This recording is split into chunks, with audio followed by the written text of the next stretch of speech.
In a world that never seems to slow down, do you ever just crave a moment of genuine peace? A quiet space to breathe and reconnect with yourself? Come, take a deep breath with me.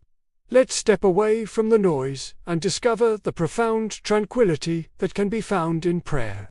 It's in these quiet moments of contemplation, when we still our minds, that we can truly relax our bodies and our souls. Let's also open our hearts to the timeless wisdom of the Bible. Within its pages, you can find a wellspring of solace, guidance, and inspiration that speaks directly to the challenges we face every day. It's a source of strength that can bring comfort and a renewed sense of purpose. If this message resonates with you, I invite you to join our community. We share content like this to help uplift and inspire.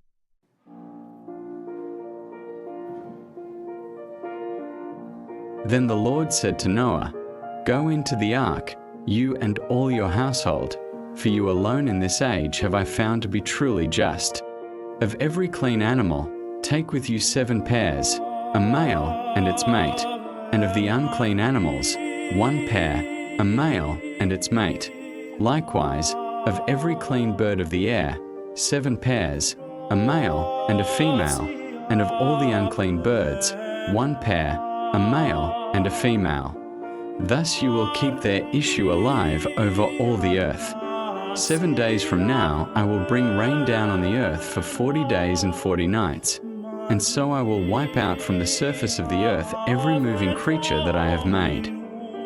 Noah did just as the Lord had commanded him. Noah was 600 years old when the floodwaters came upon the earth. Together with his sons, his wife, and his sons' wives, Noah went into the ark because of the waters of the flood. Of the clean animals and the unclean, of the birds, and of everything that creeps on the ground, 2 by 2, male and female entered the ark with Noah, just as the Lord had commanded him. As soon as the 7 days were over, the waters of the flood came upon the earth.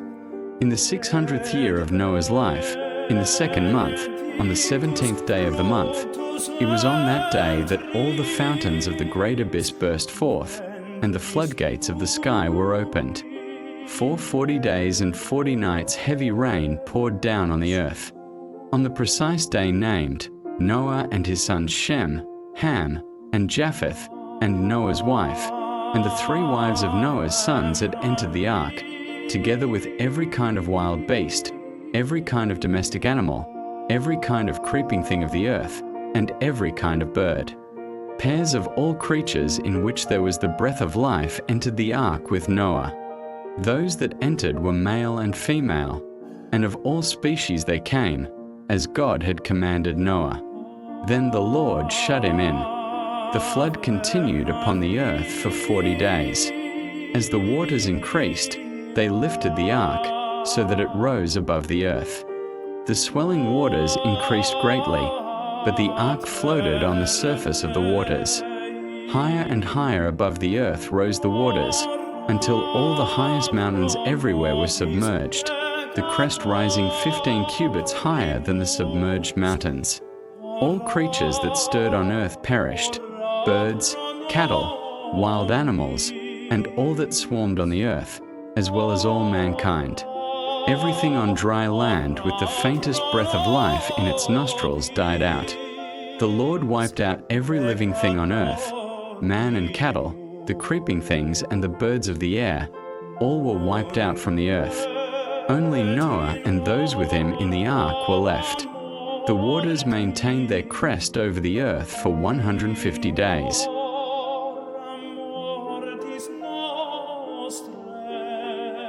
And then God remembered Noah and all the animals, wild and tame, that were with him in the ark. So God made a wind sweep over the earth, and the waters began to subside. The fountains of the abyss and the floodgates of the sky were closed, and the downpour from the sky was held back. Gradually the waters receded from the earth. At the end of 150 days, the waters had so diminished that, in the 7th month, on the 17th day of the month, the ark came to rest on the mountains of Ararat. The waters continued to diminish until the 10th month, and on the first day of the 10th month the tops of the mountains appeared. At the end of 40 days Noah opened the hatch he had made in the ark, and he sent out a raven to see if the waters had lessened on the earth. It flew back and forth until the waters dried off from the earth. Then he sent out a dove to see if the waters had lessened on the earth. But the dove could find no place to alight and perch, and it returned to him in the ark, for there was water all over the earth. Putting out his hand, he caught the dove and drew it back to him inside the ark. He waited 7 days more and again sent the dove out from the ark. In the evening the dove came back to him, and there in its bill was a plucked off olive leaf. So Noah knew that the waters had lessened on the earth. He waited still another 7 days and then released the dove once more, and this time it did not come back. In the 601st year of Noah's life, in the first month, on the first day of the month, the water began to dry up on the earth. Noah then removed the covering of the ark and saw that the surface of the ground was drying up. In the second month, on the 27th day of the month, the earth was dry. Then God said to Noah, "Go out of the ark, together with your wife and your sons and your sons' wives.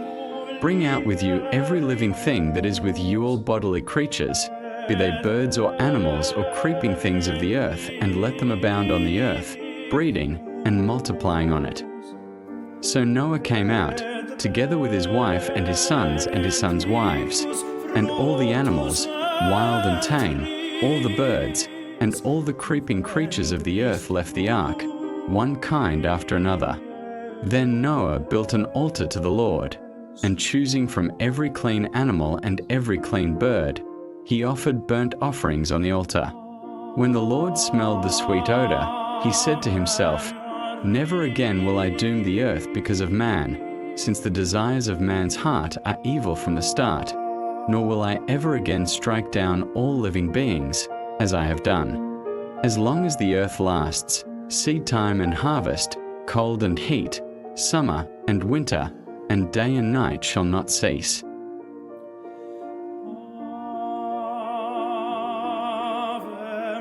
God blessed Noah and his sons and said to them, "Be fertile and multiply and fill the earth. Dread fear of you shall come upon all the animals of the earth and all the birds of the air, upon all the creatures that move about on the ground and all the fishes of the sea. Into your power they are delivered. Every creature that is alive shall be yours to eat. I give them all to you as I did the green plants. Only flesh with its lifeblood still in it you shall not eat. For your own lifeblood, too, I will demand an accounting. From every animal I will demand it, and from man in regard to his fellow man I will demand an accounting for human life. If anyone sheds the blood of man, by man shall his blood be shed, for in the image of God has man been made. Be fertile, then, and multiply, abound on earth and subdue it." God said to Noah and to his sons with him, "See, I am now establishing my covenant with you and your descendants after you and with every living creature that was with you, all the birds, and the various tame and wild animals that were with you and came out of the ark. I will establish my covenant with you, that never again shall all bodily creatures be destroyed by the waters of a flood. There shall not be another flood to devastate the earth." God added, "This is the sign that I am giving for all ages to come, of the covenant between me and you and every living creature with you. I set my bow in the clouds to serve as a sign of the covenant between me and the earth. When I bring clouds over the earth, and the bow appears in the clouds, I will recall the covenant I have made between me and you and all living beings, so that the waters shall never again become a flood to destroy all mortal beings. As the bow appears in the clouds, I will see it and recall the everlasting covenant that I have established between God and all living beings or mortal creatures that are on earth." God told Noah, "This is the sign of the covenant I have established between me and all mortal creatures that are on earth." The sons of Noah who came out of the ark were Shem, Ham, and Japheth. Ham was the father of Canaan. These three were the sons of Noah, and from them the whole earth was peopled. Now Noah, a man of the soil, was the first to plant a vineyard. When he drank some of the wine, he became drunk and lay naked inside his tent. Ham, the father of Canaan, saw his father's nakedness, and he told his two brothers outside about it. Shem and Japheth, however, took a robe, and holding it on their backs, they walked backward and covered their father's nakedness. Since their faces were turned the other way, they did not see their father's nakedness. When Noah woke up from his drunkenness and learned what his youngest son had done to him, he said, "Cursed be Canaan. The lowest of slaves shall he be to his brothers." He also said, "Blessed be the Lord, the God of Shem. Let Canaan be his slave. May God expand Japheth, so that he dwells among the tents of Shem, and let Canaan be his slave." Noah lived 350 years after the flood. The whole lifetime of Noah was 950 years. Then he died.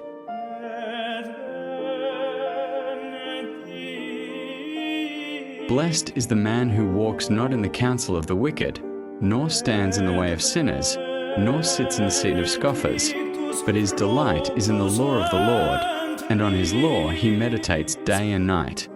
He is like a tree planted by streams of water, that yields its fruit in its season, and its leaf does not wither. In all that he does, he prospers. The wicked are not so, but are like chaff which the wind drives away. Therefore the wicked will not stand in the judgment, nor sinners in the congregation of the righteous. For the Lord knows the way of the righteous, but the way of the wicked will perish.